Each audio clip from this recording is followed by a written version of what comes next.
Donc, bonjour à toutes et à tous. Alors déjà, est-ce que vous m'entendez bien?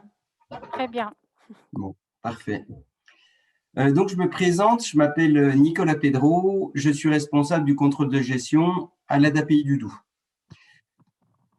Dans un premier temps, je vais vous présenter donc ma structure. Si ça déroule. A priori, j'arrive pas à dérouler le… Ah, ça y est. L'ADAPI du Doubs est une association qui accompagne 3600 personnes donc, qui ont des handicaps mentaux, polyhandicapés, autistes. Autour d'elle, notre association fédère les énergies des parents, d'un réseau d'amis et de bénévoles actifs, épaulés par près de 2000 professionnels. Nos missions, donc, c'est de permettre aux personnes d'apprendre, de travailler, se loger, en bref, de vivre, de grandir et vieillir sereinement. Donc, sur la carte à droite, là, donc c'est le département du Doubs. Donc, vous pouvez voir qu'on est quand même bien implanté sur le département. J'en profite en même temps pour m'excuser pour mon accent prononcé, mais c'est un petit peu comme ça qu'on parle dans les campagnes du Doubs. Donc, pour revenir à la présentation de la structure, notre offre s'articule autour de 3 grands pôles. Donc, un premier pôle enfance-adolescence, donc avec 830 places agréées, 13 établissements, donc IME, CESAD, AP, et donc qui regroupe 350 professionnels. Un second pôle accompagnement et habitat, donc où là on retrouve 1516 places agréées, 33 établissements et services, et donc 661 professionnels. Et un pôle travail et insertion professionnelle, donc avec 1257 places agréées, 7 ESAT, 3 EA, 2 SAA. Donc, voilà. Pour un petit peu approfondir la présentation, on a un domaine travail qui est vraiment important dans l'association. Donc, voici nos principaux métiers. Donc, dans un premier temps, dans la restauration, on a des restaurants, donc l'étape du Zèle et puis Virtuose, 5 cuisines centrales, donc restauration collective, donc sous la marque La Cuisine du Zèle, une blanchisserie industrielle, l'UNAP, une offre de nettoyage, donc ADAPI Service, enfin une activité de sous-traitance industrielle très importante, donc, chez nous, donc avec les AST et Prolabor, et une offre complète en espace vert, donc avec Jardiflore. Donc, et juste pour vous préciser aussi, donc, je suis responsable du service contrôle de gestion, où nous sommes en fait 5 personnes. Donc, il y a 3 personnes qui travaillent exclusivement sur cette partie travail, et puis 2 autres personnes dont moi, où je supervise l'ensemble, et nous travaillons avec l'autre personne sur l'ensemble du périmètre de l'association.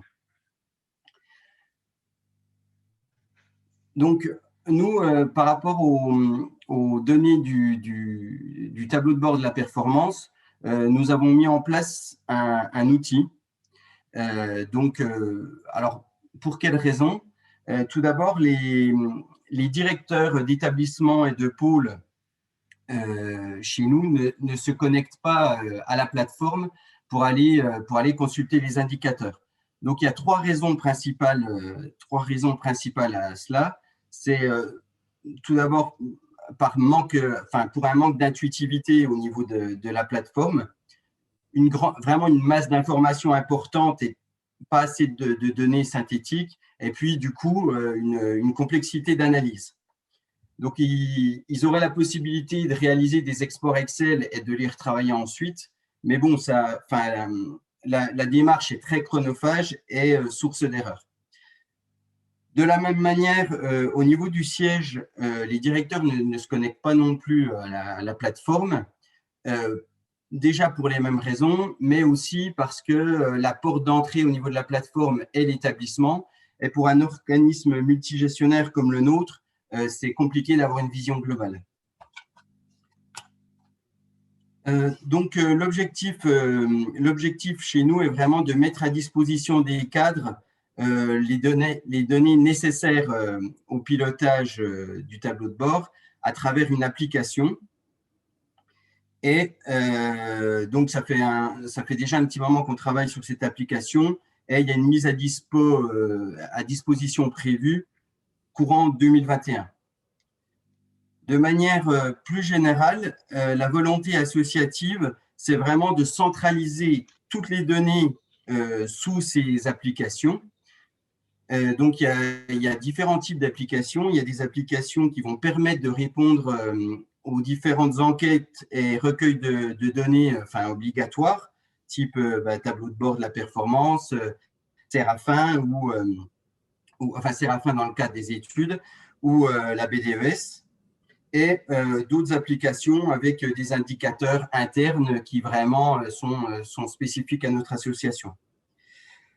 L'objectif, c'est vraiment de donner à nos directeurs l'ensemble des données dont ils ont besoin, suivant une seule entrée, et qui soient autonomes pour gérer l'ensemble de ces données. Ceci est un véritable enjeu dans une association telle que la nôtre. De plus, en fait, je vous disais, il y a des applications qui permettent de répondre aux obligations légales et des applications d'indicateurs plus internes. Le but aujourd'hui, c'est vraiment de les faire converger et au maximum d'utiliser les indicateurs, notamment du tableau de bord de la performance. Justement, donc, la partie suivante concerne les bénéfices pour l'association et les perspectives. Donc, le premier bénéfice est dans le pilotage interne, la communication et le rapport d'activité. Sur le rapport d'activité, aujourd'hui, c'est un document qui n'est pas standardisé au niveau de notre association, et on a vraiment des rapports d'activité qui peuvent être très différents d'un établissement à l'autre. Donc, le but, c'est vraiment de le rendre standard au sein de l'association en utilisant au maximum les données du tableau de bord de la performance. On veut aussi se servir de ces données pour vraiment améliorer le pilotage dans les ESMS. Et l'idée, c'est vraiment d'utiliser ces indicateurs en interne, mais aussi en externe. Donc, le deuxième point réside dans les réflexions stratégiques et des projets spécifiques. Donc, dans une association telle que la nôtre, il est vraiment important d'avoir une vision stratégique globale, d'autant plus dans un contexte tel que nous le connaissons, un contexte médico-social tel que nous le connaissons en perpétuelle évolution. Il est vraiment essentiel de parfaitement connaître notre offre et le public qu'on accueille afin d'identifier les évolutions nécessaires pour répondre au mieux à leurs besoins. Et donc, le dernier point, la contractualisation et le dialogue de gestion. Au niveau de la contractualisation, donc on est en CEPOM. Le CEPOM en cours réside sur un diagnostic qui date de 2014, où du coup, on n'a pas pu utiliser les indicateurs du tableau de bord. Par contre, l'objectif du prochain CEPOM, c'est vraiment d'inclure au maximum ces indicateurs du fait de la facilité de la collecte et afin d'améliorer le dialogue de gestion. Donc, avant de vous présenter rapidement l'application en question, donc il faut savoir qu'il y a quand même des prérogatives techniques à prévoir pour une telle application. Donc, nous, au sein de notre association, on utilise un requêteur universel. Donc, c'est en fait un nom assez savant, mais en fait, l'idée, c'est ce logiciel, il va chercher les bases de données, toutes les bases de données des autres logiciels pour pouvoir croiser les données et générer des indicateurs stratégiques et les présenter sous forme de tableau de bord. Donc, au sein de l'association, on utilise ClickSense. Enfin, voilà, il y en a d'autres, mais c'est celui-là qu'on a choisi. Et donc, plus spécifiquement pour l'application que je vais vous montrer sur le tableau de bord de la performance, on est parti des extractions Excel à partir de la plateforme. On n'a pas pu les utiliser telles quelles. Il a fallu quand même faire pas mal de retraitements, mais pour lesquels on a fait, on a automatisé ces retraitements à travers des macros, ce qui fait que tous les ans, on fait les extractions Excel, on génère les macros et ça nous donne les bases de données qui sont ensuite intégrées dans le logiciel. Et puis, donc, le requêteur universel, il faut quand même avoir des bases de programmation. Enfin voilà, nous, au sein du service, on a des connaissances en termes de programmation, notamment SQL pour ClickSense. Donc, je bascule sur une petite vidéo pour vous montrer un petit peu l'outil d'analyse. Donc, bon, là, on a un encart ANAP, mais c'est pour que les directeurs, pour que quand les directeurs se connectent, ils puissent se repérer et savoir que c'est l'application. Donc, je lance la vidéo. Ah, non, mais elle ne s'est pas lancée. Alors, attendez, je vais essayer de reculer. Précédent. Voilà, c'est parti. Donc, là, on voit qu'on a deux grandes parties. On rentre dans une première partie indicateur, où ici, on a déterminé quatre axes qui ne sont pas tout à fait les mêmes que ceux de la NAP, mais on a fait des regroupements. Donc, on a usagers, compétences, ressources. Sur la droite, ici, on voit que pour chaque axe, on va retrouver des familles d'indicateurs et des sous-familles, avec la possibilité aussi de choisir ici des pôles, des établissements, des années de benchmark, etc. Donc là, dans la vidéo, j'ai sélectionné le parcours de la personne et puis la provenance. Donc, en fait, par exemple, ici, pour ce regroupement-là, on retrouve les différentes provenances à travers la courbe bleue et le benchmark avec la médiane et le troisième et le premier quartile. Un deuxième graphique où on peut comparer par type d'établissement chez nous, dans un sens et dans l'autre.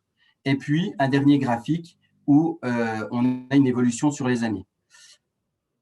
Ensuite, on a une deuxième feuille avec les données de caractérisation, où on va retrouver à nouveau nos axes, nos différentes familles et nos différents indicateurs.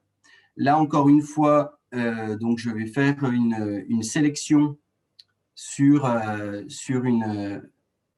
indicateur. Donc là, j'ai retenu bâtiment et puis je vais sélectionner les dates de construction de l'établissement. Donc là, très rapidement, on a une vue vraiment du patrimoine immobilier de notre association que l'on peut comparer avec le benchmark national juste en dessous. Donc, simplement au niveau de cet outil, donc il va être mis à disposition là, courant 2021. Pour l'instant, toutes les données ANAP sont à l'intérieur. L'idée, c'est quand même de retenir quand même que les principales et de voir justement en fonction de l'utilisation des directeurs lesquels on maintient ou ne maintient pas. Et encore une fois, je voulais bien redire que là, on travaille avec cet outil, ce requêteur universel, mais que à partir des extractions Excel et une fois retraitées, ces analyses peuvent aussi être faites sur Excel, peut-être pas avec le même type de présentation, enfin le même type de facilité, enfin la même facilité, mais je pense qu'il y a déjà, sur Excel, Excel peut tout à fait convenir pour ce type d'analyse. Donc, je vous remercie, j'en ai terminé avec ma présentation. Donc, si vous avez des questions.